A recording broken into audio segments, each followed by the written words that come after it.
Shalom, bien-aimés dans le Seigneur, nous vous saluons dans le nom précieux et glorieux de notre Seigneur Jésus. Nous sommes dans la joie de pouvoir réellement nous retrouver et partager la parole du Seigneur. Nous sommes là pour votre mission. Louons l'Éternel, une émission qui vous est présentée tous les lundis à partir de 20 heures, une émission qui nous permet de pouvoir réellement élever le nom du Seigneur, une émission qui nous permet de pouvoir adorer Dieu, une émission qui nous permet de pouvoir célébrer le Créateur. Voilà pourquoi nous sommes dans la joie de pouvoir réellement célébrer le nom de notre Dieu. Nous sommes dans la joie de pouvoir glorifier celui qui vit et règne dans le siècle des siècles. Que l'Éternel vous soit béni, qu'il vous soit favorable. Nous sommes dans la joie de pouvoir réellement vous recevoir aujourd'hui et nous sommes dans la joie d'être dans vos maisons. Que Dieu puisse véritablement accorder à chacun ce pourquoi il croit en son Dieu, ce pourquoi il sert son Dieu. Bien-aimés dans le Seigneur, c'est votre mission, louons l'Éternel et votre serviteur, le pasteur Philippe Mukenge, pour pouvoir partager la parole du Seigneur. Et l'Éternel est bon, l'Éternel est merveilleux. Voilà pourquoi nous élevons le nom de notre Seigneur Jésus. Voilà pourquoi nous glorifions la parole de Dieu. Voilà pourquoi nous prions afin que l'Éternel soit favorable à chacun de nous, que la grâce, l'amour, la miséricorde de Dieu vous soit multiplié dans le nom puissant et glorieux de notre Seigneur, que l'Éternel puisse vous soutenir dans vos activités, dans votre pèlerinage, que le Seigneur soit avec vous, que le Seigneur puisse vous donner toutes les qualités possibles et tous les dons possibles pour que vous puissiez participer à l'œuvre de Dieu. Voilà, bien-aimés dans le Seigneur, soyez bénis au nom puissant et glorieux de notre Seigneur Jésus. Salutations à tous ceux qui sont fidèles à cette émission. Nous pensons, bien-aimé Ghislain, nous pensons à la sœur Roanie, à la sœur Véronique, nous saluons la sœur José, nous saluons la sœur Cathy, nous saluons la sœur Sylvie, la sœur Bia, nous saluons la sœur Aurélie, la sœur Liliana, nous saluons la sœur Pélagie, nous saluons le bien-aimé Gabin, les biens, Jean Didier, Jean-Marie, nous saluons le bien-aimé Farid, nous saluons le bien-aimé Peter, que le Seigneur vous soit très favorable et tous ceux qui sont fidèles et qui vont pouvoir nous rejoindre. Et nous prions afin que tous ceux qui sont réellement connectés puissent être bénis et nous bénissons ceux qui nous suivent dans notre chaîne YouTube Philippe Mukenge, que le Seigneur vous soit très favorable. Nous demandons à chacun de pouvoir réellement s'abonner si vous n'êtes pas abonné et que vous êtes de passage dans notre compte YouTube, que le Seigneur puisse véritablement vous permettre de vous abonner pour pouvoir nous soutenir et suivre aussi les prédications, les cantiques, les réponses aux questions que on se pose, les frères et les sœurs se posent et les cantiques qui permettent à ce que nous puissions élever le nom de notre Seigneur Jésus. Et comme vous le savez, pour l'émission Louons l'Éternel, nous partageons la parole du Seigneur au travers réellement les cantiques. Voilà pourquoi nous sommes bénis par les chantres et nous sommes édifiés par la parole du Seigneur et ainsi nous ne manquons pas de pouvoir réellement bénir les chantres en les soutenant pour pouvoir réellement leur permettre de nous édifier davantage. Voilà pourquoi nous allons suivre le cantique et après avoir suivi le cantique, nous allons revenir dans notre studio virtuel. Nous parlons de la fille captive. de belles figures. Et là, bon, c'est une partie du cantique. Donc, mais nous allons suivre tout le cantique. On va résumer le cantique et on va pouvoir réellement prendre la partie qui nous intéresse pour pouvoir réellement partager la parole du Seigneur. Comme vous le savez, c'est un cantique qui pourra nous permettre un autre jour de le reprendre pour prendre une autre partie du cantique et pouvoir réellement développer la partie qui pourra nous intéresser. Que l'Éternel puisse se souvenir de vous, que le Seigneur puisse vous accorder ce que vous désirez, que le Seigneur puisse vous bénir, que le Seigneur puisse véritablement apporter les réponses à vos préoccupations, apporter les réponses à vos attentes, afin que vous soyez bénis. Suivons le cantique et nous allons revenir, c'est le cantique de notre bien-aimé Emmanuel, que le Seigneur lui soit favorable, que le Seigneur le bénisse au nom puissant et glorieux de notre Seigneur Jésus. Il a intitulé quel intérêt pour moi, voilà, si je peux traduire un peu le titre, quel est mon intérêt dans tout cela? Donc c'est un peu ce qu'il pose comme question. Que Dieu vous bénisse.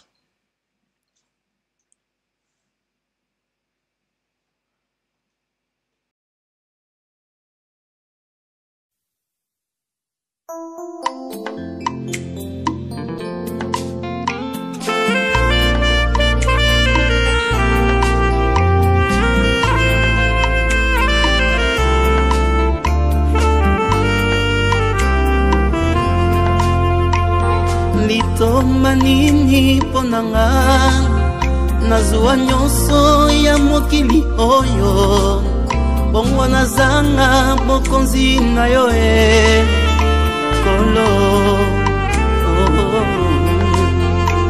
Litomba nini ponanga nazwa nyonso ya mokili oyo bongo nazanga bokonzi na yo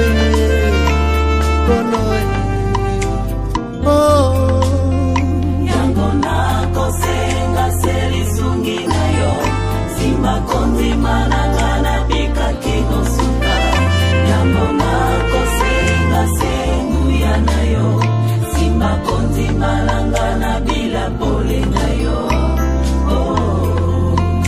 yango nakosenga selisungi na yo yawe nakosenga na yo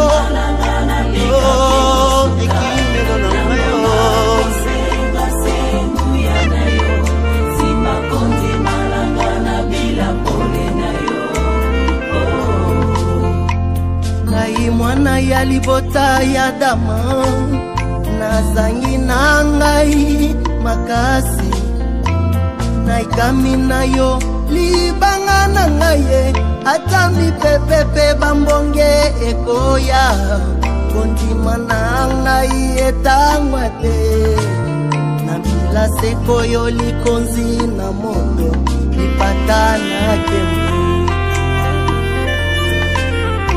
ngai mwana ya libota na dama nazangi na ngai solo makasi naikami na yo libanga na nga ata bambonge mipepe ekoya kondima na nga etangwa te na bila yo seko likonzi na moto lipata na kembo memangai na mapapu mibale inomboka na yo kanana elamba na ngai epasuka te sapato na ngai bebeba te molende memangai na mapapu mibale ya pombo inomboka na yo kanana elamba na ngai epasuka te sapato na ngai bebeba te molende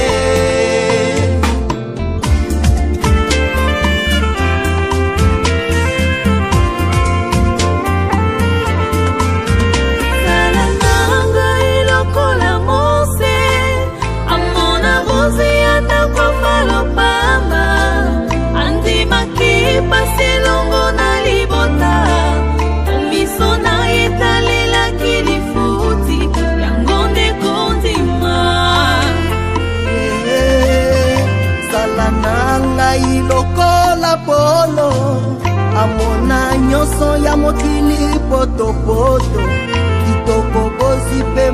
mayele na ngai ndenge liboso na yo mokeli na maso nazali nanga putulu ya pamba esanga lolenge elingi yo nzambe nanga.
Silisa makasi nanga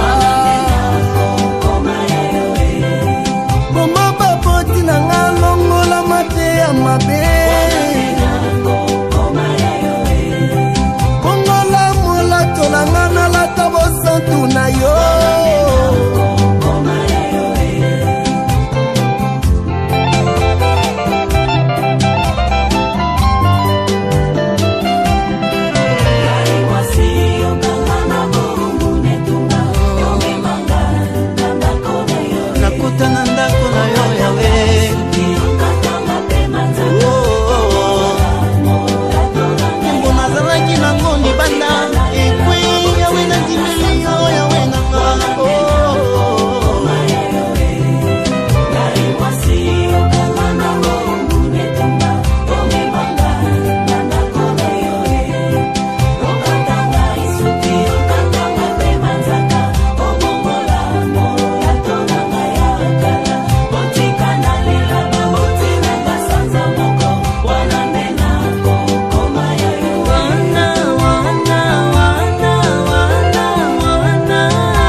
Voilà, bien-aimés dans le Seigneur, nous revenons dans notre studio virtuel pour pouvoir réellement partager la parole du Seigneur. Donc, le bien-aimé Emmanuel nous a chanté dans tout ça où est mon intérêt, donc pour démontrer que nous sommes réellement des personnes sans force comme des damans. Et le Seigneur nous a sortis du monde comme il a sorti le peuple d'Israël de l'Égypte et l'a amené jusqu'à Canaan. Il a dit qu'il a amené le peuple sous les ailes de l'aigle, et là il va pouvoir dire au peuple que il n'y a pas eu voilà, usure de vos chaussures ni de vos vêtements, personne n'a pu manquer tout cela. Et aussi Paul, il prie pour qu'il soit comme Paul qui a tout regardé comme étant de la boue à cause de l'excellence de la connaissance. Et voilà, il chante la partie qui nous intéresse, que je suis la fille captive que tu as menée dans ta maison, et tu m'as rasé la tête, coupé mes ongles, changé mes vêtements, et tu m'as accordé un mois pour pouvoir pleurer mon père et ma mère. Voilà, donc je suis maintenant à toi. C'est tout cela, c'est pour t'appartenir. Voilà, donc c'est ce qui nous intéresse, c'est ce que nous avons besoin, n'est-ce pas? Donc nous avons ceci parce que nous n'avons pas su calibrer le micro de notre caméra, donc on a essayé. Donc nous croyons que vous nous entendez 5 sur 5 de cette manière. Donc voilà, que le Seigneur vous soit très très favorable. Voilà le résumé du cantique, et nous allons pouvoir réellement prendre les écritures qui nous intéressent. Donc dans le livre de Deutéronome au chapitre 21, c'est là où nous avons l'histoire de la fille captive. Et il est dit ceci: lorsque tu sortiras pour attaquer tes ennemis, si l'Éternel les livre entre tes mains et que tu leur fasses des prisonniers, peut-être que tu verras parmi les captives une belle femme, que tu t'attacheras à elle et que tu la prendras pour femme. Alors tu l'amèneras dans l'intérieur de ta maison. Elle se rasera la tête et se fera les ongles. Elle quittera son vêtement de captive. Elle habitera dans ta maison et pleurera son père et sa mère pendant un mois. Après cela, tu iras vers elle et tu l'épouseras et elle sera ta femme. Voilà, donc c'est ce qui nous intéresse par rapport au cantique que le bien-aimé a chanté. Ici, nous voyons que le Seigneur est en train de pouvoir dire à Israël, lorsque Israël va en guerre et que il a le dessus sur réellement ses ennemis, et à ce moment-là, verra une femme belle, mais qui est captive. Elle pourra réellement devenir sa femme à condition que elle puisse se raser la tête, se couper les ongles, quitter le vêtement et pleurer son père et sa mère pendant un mois. Donc voilà, comme nous l'avons toujours dit, ça peut être l'histoire des fils d'Israël, mais pour que cela nous concerne, vous allez comprendre que ceci ne peut être que pris dans un aspect spirituel, dans un aspect où véritablement nous avons réellement tous les symbolismes liés, n'est-ce pas, à la parole de Dieu. Et vous savez que le Seigneur va pouvoir s'identifier comme étant la parole de Dieu. Et l'Écriture confirme lorsque Jean écrit qu'il est la parole faite chair. Donc nous allons comprendre que ce qui concerne la parole concerne Jésus. Donc voilà pourquoi lorsque nous lisons, et j'aime bien l'écriture de Jean chapitre 5 verset 39, vous sondez les écritures, croyant trouver en elles la vie éternelle, ce sont elles qui rendent témoignage de moi. Donc ici Dieu parlait à Israël pour dire que effectivement Israël, si Israël va en guerre, donc et que Israël a les dessus sur ses ennemis, à ce moment-là, il faudrait que Israël puisse prendre des esclaves, des servantes, n'est-ce pas, au milieu de ce peuple. Mais cependant, si une fille est belle et plaît à Israël, donc elle pourra devenir sa femme. Or, nous allons comprendre que Israël parle, n'est-ce pas, de la postérité d'Abraham. Voilà pourquoi dans le livre de Romains chapitre 9, n'est-ce pas, là, vous allez comprendre que on est en train de démontrer que Israël est lié, n'est-ce pas, au Seigneur Jésus. Et là, je lis l'écriture pour pouvoir réellement faire cette connexion. Je lis à partir du verset j'ai une grande tristesse et un grand chagrin continuel dans le cœur, car je souhaiterais être moi-même anathème, séparé de Christ pour mes frères, mes parents selon la chair, qui sont Israélites, à qui appartiennent l'adoption, la gloire, les alliances, la loi, le culte, les promesses, les patriarches de qui est issu selon la chair, le Christ qui est au-dessus de toutes choses, Dieu béni éternellement. Amen. Maintenant, on dit, ce n'est pas que la parole de Dieu soit devenue caduque, car tous ceux qui descendent d'Israël ne sont pas Israël, parce qu'ils sont la descendance d'Abraham. Tous ne sont pas ses enfants, mais il est écrit, en Isaac, tu auras une descendance appelée de ton nom. C'est-à-dire, ce ne sont pas les enfants de la chair qui sont enfants de Dieu, mais ce sont les enfants de la promesse qui sont comptés comme descendance. Voici en effet la parole de la promesse à cette même époque, je viendrai et Sarah aura un fils. Voilà. Donc, on est en train de démontrer que c'est en Isaac qui a la postérité. Et je crois que le livre de Galates va pouvoir confirmer que cette postérité, n'est-ce pas, parlait de Christ. Galates chapitre 3. Galates chapitre 3, verset... Voilà, 16. Or, les promesses ont été faites à Abraham et à sa descendance. Il n'est pas dit aux descendants comme s'il s'agissait de plusieurs, mais comme à une seule, à ta descendance, c'est-à-dire à Christ. Vous voyez? Donc, Israël parle de Christ Jésus. Et là, nous comprenons que Christ Jésus, n'est-ce pas, lorsque il va pouvoir combattre, n'est-ce pas, et remporter la victoire.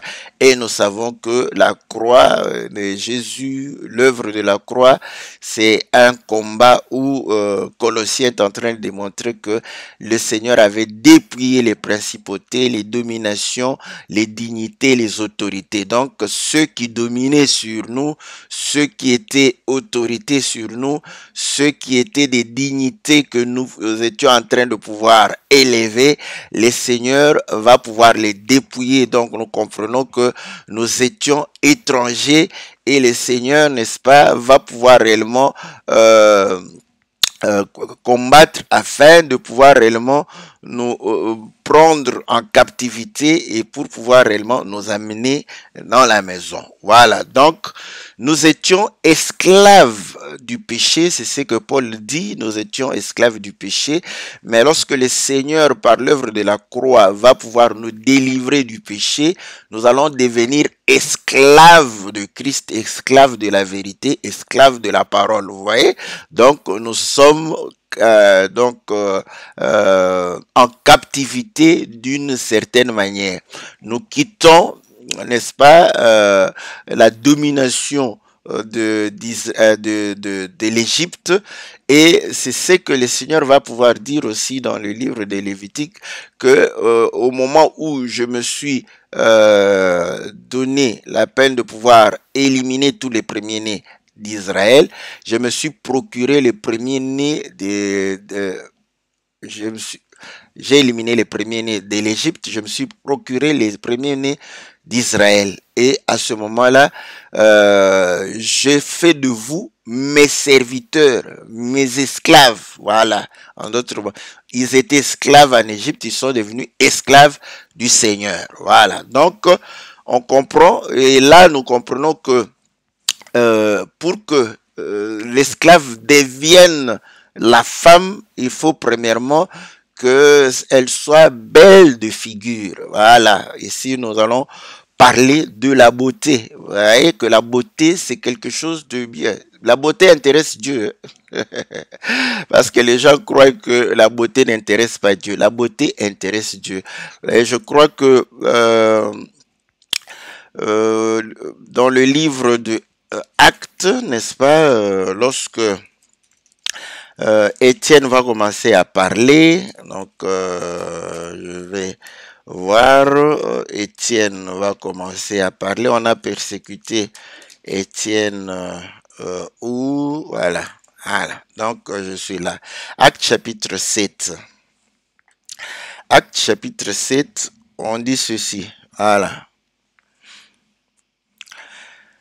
Actes chapitre 7, je suis au verset 19. Ce roi avait une habileté perfide envers notre race, maltraita nos pères au point de leur faire abandonner leurs enfants pour qu'ils ne conservent pas la vie. À cette époque naquit Moïse qui était beau devant Dieu. Voilà. Si vous lisez, n'est-ce pas, dans le livre je crois d'Exode, hein, je pense bien. Et là, vous allez comprendre que ce sont ses parents qui avaient trouvé que Moïse était beau. Mais ce ne sont pas que les parents qui ont trouvé que Moïse était beau, mais c'était Dieu. Voilà, il était beau devant ses parents et devant Dieu.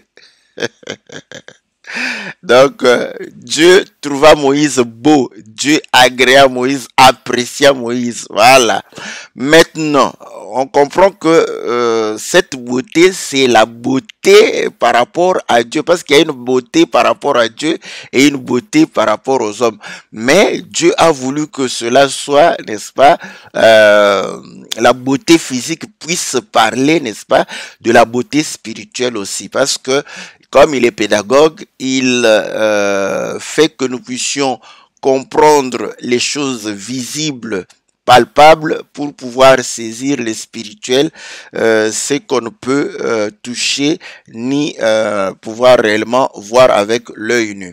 Voilà pourquoi lorsque vous lisez par rapport à la beauté, n'est-ce pas, quand Pierre en parle dans 1 Pierre chapitre 3, il va parler plus de la beauté intérieure que de la beauté extérieure. Voilà. Nous sommes dans 1 Pierre chapitre 3, verset 1. Vous de même, femmes, soyez soumises chacune à votre mari, afin de même, si quelques-uns n'obéissent pas à la parole, qu'ils soient gagnés sans parole par la conduite de leurs femmes, en voyant votre conduite pure et respectueuse, n'ayant pas pour parure ce qui est extérieur, cheveux tressés, ornements d'or, manteau élégant, mais la parure cachée du cœur, la parure personnelle, inaltérable d'un esprit doux et tranquille, voilà qui est d'un grand prix devant Dieu. Voilà.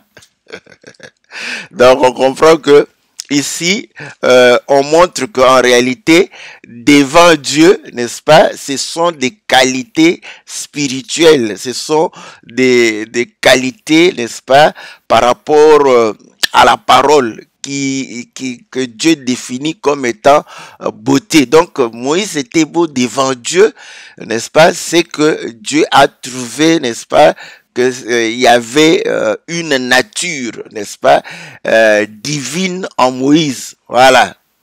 Voilà pourquoi dans Proverbe chapitre 30, on dit que la beauté est vaine. Quelle est cette beauté qui est vaine? C'est cette beauté extérieure. Voilà. Donc, mais la femme qui craint Dieu, c'est celle qui sera appréciée, c'est celle qui sera louée. Voilà. Donc on comprend que la crainte de Dieu fait partie de la beauté. Et je l'ai toujours dit, quand vous avez un homme beau ou une femme belle, si cet homme a des qualités, vous allez beaucoup davantage apprécier cette beauté. Si cette femme, c'est une femme de qualité, une femme de valeur, vous allez davantage apprécier, n'est-ce pas, les qualités, n'est-ce pas, de cette femme-là. Mais par contre, si c'est une femme méchante, vous allez voir que toute sa beauté va pouvoir réellement disparaître parce que vous allez voir la méchanceté en elle. Donc, ça, même naturellement, les femmes belles deviennent moins belles lorsqu'elles sont méchantes, n'est-ce pas? Même, vous allez comprendre que, voilà, la figure de quelqu'un irrité ou colérique, cette figure n'est pas, voilà, rayonnante. Voilà, c'est comme ça, c'est naturel. Donc la figure n'est pas rayonnante et la personne ne va pas exprimer toute sa beauté. Donc on comprend que la méchanceté est liée à la laideur et la bonté est liée à la beauté. Ça j'aime. Voilà. Donc vous comprenez que Dieu qui est venu, n'est-ce pas, nous délivrer, n'est-ce pas, de la domination du diable, parce que nous sommes devenus étrangers avec Adam. Adam était dans la maison de Dieu, en Éden. Lorsqu'il a péché, il a été chassé, n'est-ce pas? Il a été chassé, il est sorti de la maison.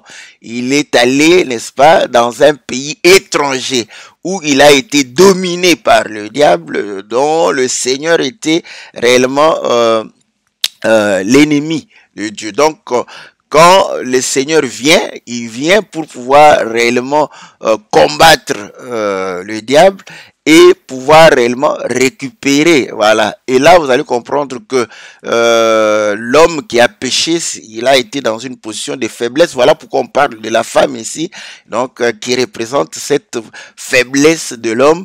Et lorsque Dieu vient, et il va pouvoir regarder. Voilà. Si tu es beau, tu es belle. Voilà, Dieu va pouvoir réellement te prendre et vouloir réellement faire de toi, n'est-ce pas, son épouse, sa femme. Voilà. Donc, et là, on comprend que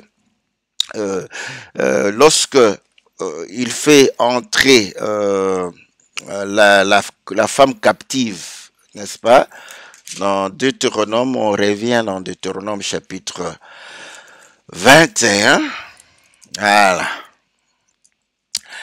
On dit, voilà, alors tu l'amèneras à l'intérieur de la maison, elle se rasera à la tête et se coupera les ongles. Donc, comme le bien-aimé l'a chanté, c'est là où nous disons, voilà, il faut chanter l'enseignement, et il montre qu'il va pouvoir raser la tête. Et raser la tête, c'est aussi le symbole, n'est-ce pas, de perdre sa gloire. Parce que dans 1 Corinthiens chapitre 11, on dit que la femme a reçu la longue chevelure, n'est-ce pas, comme une gloire.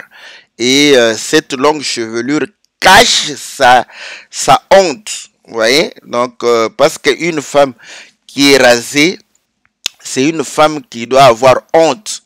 Maintenant, la longue chevelure va cacher sa honte comme le voile cache la honte lorsque la femme prie. Voilà pourquoi l'Écriture dit, cette longue chevelure lui a été donnée comme voile, parce que cette longue chevelure fait fonction, n'est-ce pas, de cacher la honte de la femme, comme le voile cache la honte de la femme lorsque elle prie. Voilà, parce que c'est honteux pour une femme de pouvoir prier la tête non voilée. Et ainsi, la longue chevelure de la femme fait cette fonction de cacher la honte, la tête chauve, pour pouvoir réellement n'est-ce pas, faire la même fonction que le voile, et c'est une gloire. Donc la longue chevelure, c'est sa gloire.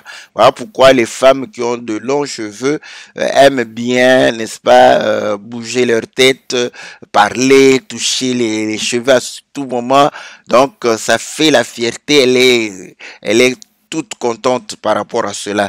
Donc voilà, c'est la gloire de la chair. Voilà, parce que c'est la gloire de la chair. C'est qui, voilà pourquoi, par rapport à ce que Paul dit, c'est que je trouvais, n'est-ce pas, de grand prix pour moi, ce qui faisait ma gloire ou ce qui pouvait faire ma joie, n'est-ce pas? J'ai regardé tout cela comme étant de la boue. Donc, c'est dans le livre de Philippiens, n'est-ce pas? Donc, Philippiens, chapitre, je crois, 3, si je ne me trompe pas. Voilà, Philippiens, chapitre 3, il dit quoi? Voilà. Voilà.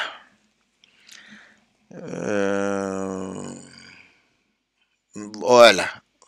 Au verset 7. Mais ce qui était pour moi un gain, je l'ai considéré comme une perte à cause de Christ. Même je considère tout comme une perte à cause de l'excellence de la connaissance du Christ Jésus, mon Seigneur. À cause de lui, j'ai accepté de tout perdre, de considérer tout comme des ordures afin de gagner Christ. Voilà, ce qui était un gain, ce qui était une gloire, ce qui était ma fierté. Donc voilà, elle doit accepter de se raser. Parce que vous allez comprendre que Ésaïe chapitre 3, si je ne me trompe pas, chapitre 3 à partir du verset 16, vous allez comprendre comment Dieu humilie, n'est-ce pas, va humilier Israël. Va humilier Israël en rasant Israël voilà. Il est dit ceci. L'Éternel dit, parce que les filles de Sion sont orgueilleuses, voilà, qu'elles marchent le cou tendu, les regards effrontés, parce qu'elles vont à petits pas et qu'elles font résonner les anneaux de leurs pieds. Le Seigneur rendra chauve le crâne des filles de Sion. L'Éternel découvrira leur nudité. Voilà, vous voyez? Donc, quand une femme est chauve, c'est une femme nue. Voilà, donc elle doit avoir honte. Voilà. Donc, vous voyez, il y avait cette gloire. Et c'est ce que la Bible dit, n'est-ce pas? Moïse n'a point regardé, n'est-ce pas, la gloire qui était dans la maison de Pharaon. Moïse a accepté de pouvoir, n'est-ce pas, porter l'opprobre. Et dans le livre de Hébreux, il est dit que sortons, allons hors de la porte, hors du camp, pour pouvoir réellement porter l'opprobre du Seigneur. Donc, nous n'avons pas de cité ici, nous n'avons pas de gain ici, nous n'avons pas d'intérêt dans ce monde. Voilà. Voilà pourquoi nous devons sortir, n'est-ce pas, et porter l'opprobre. Donc voilà, elle devrait se raser pour pouvoir réellement perdre toute la gloire de la chair et pouvoir réellement se disposer à glorifier le Seigneur. Donc celui qui n'accepte pas de pouvoir perdre, n'est-ce pas, donc va rester esclave. Et vous savez que l'esclave ne demeure pas toujours dans la maison du Seigneur. La Bible dit que l'esclave finira par être chassé comme Ismaël fut chassé, n'est-ce pas, par Sarah. Voilà. Maintenant, elle doit se couper les ongles, n'est-ce pas?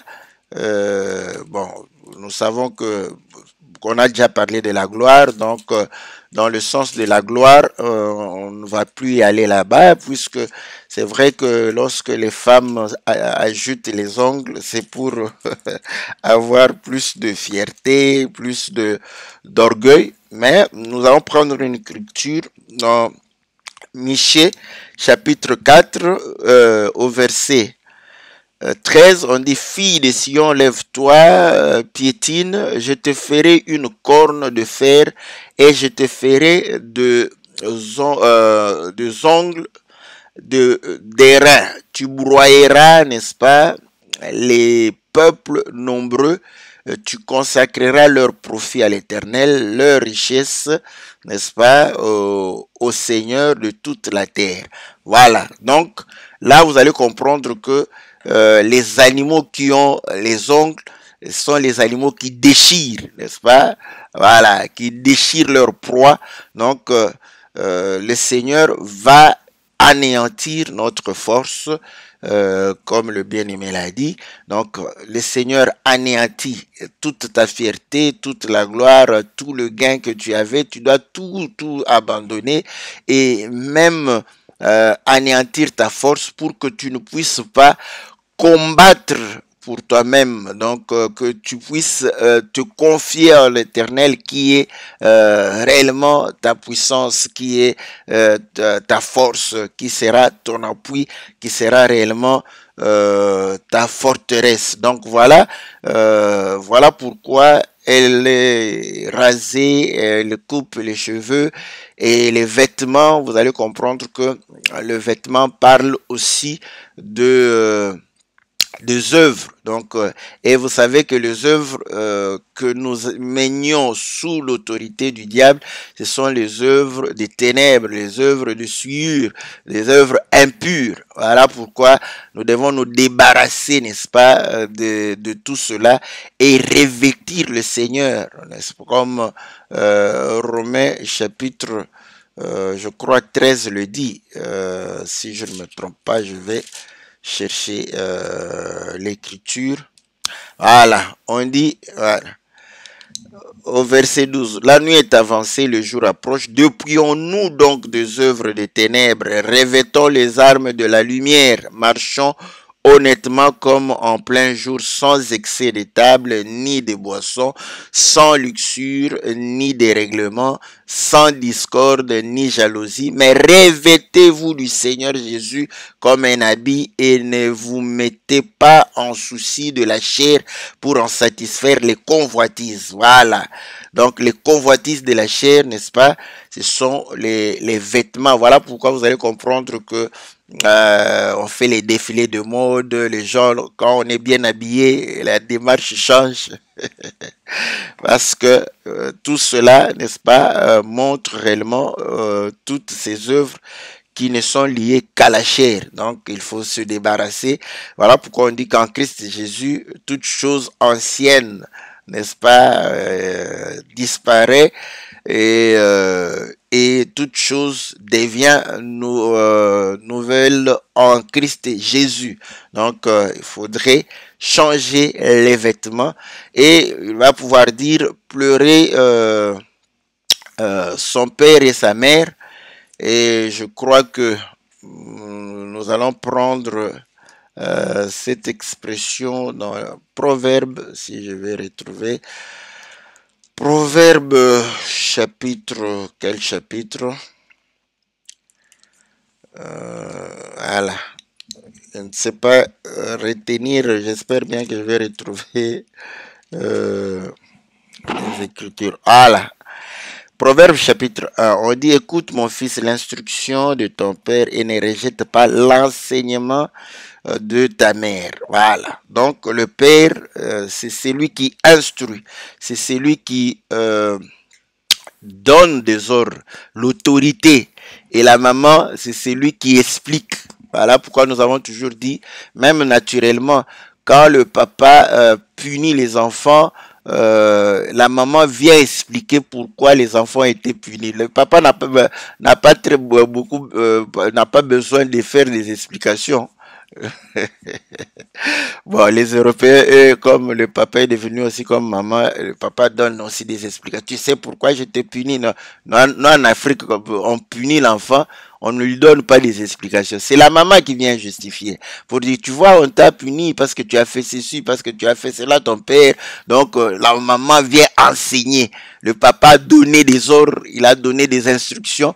Donc voilà, vous voyez, et nous étions sous le rudiment du monde, n'est-ce pas, obéissant, n'est-ce pas, aux ordres, n'est-ce pas, de l'ennemi et aux enseignements, n'est-ce pas, du monde. Donc nous devons nous débarrasser de tout cela, faire le deuil, n'est-ce pas, et pendant un mois, le Seigneur est en train de pouvoir réellement nous préparer. Voilà pourquoi il a fait le don, n'est-ce pas, aux hommes en donnant à certains ce don de pastorat, de doctorat, d'apostolat, de prophétie et d'évangéliste, d'évangélisation, pour le perfectionnement des saints, afin que ceux-ci ne soient pas ballottés par tout vent de doctrine. Vous voyez? Donc, ça nous permet de pouvoir nous séparer de toutes les doctrines qui ne sont pas conformes à la parole de Dieu et qui ne donnent pas gloire à notre Dieu. Donc, vous allez comprendre que pendant ce temps de formation, Dieu est en train de pouvoir réellement nous détacher complètement du monde, afin de pouvoir réellement nous permettre de d'aller dans les lieux célestes. Et l'image de la plante, c'est une image assez correcte. Vous voyez, quand vous jetez un grain, vous allez voir que il y aura, n'est-ce pas, les feuilles qui vont pouvoir réellement germer et la tige sortir, vous voyez, et on va amener la sémence vers le ciel, et Dieu vient récolter. Voilà.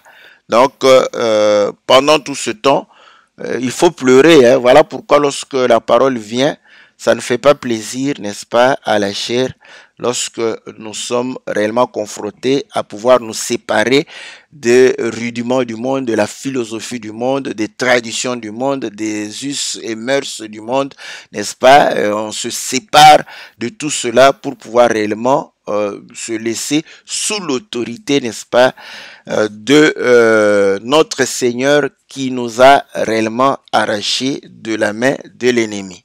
Voilà, bien-aimés dans le Seigneur, n'est-ce pas, ce que nous avions voulu dire. Nous croyons, moi je crois que j'étais cette fille captive, de belles figures. Voilà. Il a plu à Dieu de pouvoir réellement me raser la tête, me couper les ongles, n'est-ce pas, me débarrasser de mes vêtements de la captivité, n'est-ce pas, des œuvres, et de pouvoir réellement me permettre de pleurer, n'est-ce pas, mon père et ma mère, n'est-ce pas, nous sommes, n'est-ce pas, dans le cheminement de un mois. Un mois, vous savez que on n'a pas le temps, je ne sais pas si dans une des vidéos, on a déjà démontré un mois est égal à un jour, un mois est égal à une année. Bon, je le fais assez rapidement. Moïse, n'est-ce pas, va pouvoir dire que nous allons marcher pendant 3 jours pour célébrer le Seigneur. Et ils vont rencontrer le Seigneur au 3e mois. Vous voyez? Donc à ce moment, nous comprenons que 3 mois correspond aux 3 jours que Moïse avait dit à Pharaon pour lui dire que laisse aller le peuple pour que après 3 jours de marche, nous puissions célébrer l'Éternel. Donc 3 jours est égal à 3 mois. Et là, nous comprenons que Moïse qui est tiré des eaux, n'est-ce pas? Vous allez comprendre, il a été caché pendant 3 mois et après 3 mois, Moïse va sortir de sa cachette et il sera tiré des eaux. Donc, la terre qui était sous eau va sortir après 3 jours. Donc, on comprend que 3 mois, c'est 3 jours. Voilà. Maintenant, un mois, c'est un jour. Et un jour, c'est une année. Une année comment? Lorsque Moïse va envoyer les espions qui vont aller, ils feront 40 jours et le Seigneur va dire que comme ils ont fait 40 jours, je prends un jour pour une année, vous ferez 40 ans dans le désert en train de pouvoir errer, le temps que je puisse éliminer toute la génération incrédule devant ma face pour permettre à la nouvelle génération de pouvoir entrer dans Cana. Voilà. Donc, nous sommes dans l'année de la grâce où nous pleurons. Que Dieu soit loué. Bon, quelqu'un me dit, j'entends quelqu'un me dire, mais il pleure tout en étant tout content comme ça. Alléluia. Oui, mon âme se réjouit, ma chair pleure parce que ma chair est en train de pleurer. Vous voyez? Donc, ma chair pleure et mon âme se réjouit. Là, c'est tout à fait normal quand on a reconstruit, n'est-ce pas, le temple à Jérusalem. Il y avait certains qui pleuraient, d'autres se réjouissaient. Voilà. La chair pleure parce que je lui prive de sa nourriture. Ouais, la chair est en train de gémir, de pleurer. Voilà. Mais mon âme se réjouit parce que mon âme a l'occasion de pouvoir réellement se nourrir de la bonne nourriture. Voilà. Donc nous sommes dans le deuil tout en étant tout joyeux, tout content, n'est-ce pas? Que le Seigneur vous bénisse, que le Seigneur vous soit très favorable, n'est-ce pas? On se retrouve par la grâce de Dieu, n'est-ce pas? Le mercredi, n'est-ce pas? Pour pouvoir répondre à vos questions. Que Dieu vous soit très, très, très favorable. Que le Seigneur vous bénisse au nom puissant et glorieux de notre Seigneur Jésus. Amen.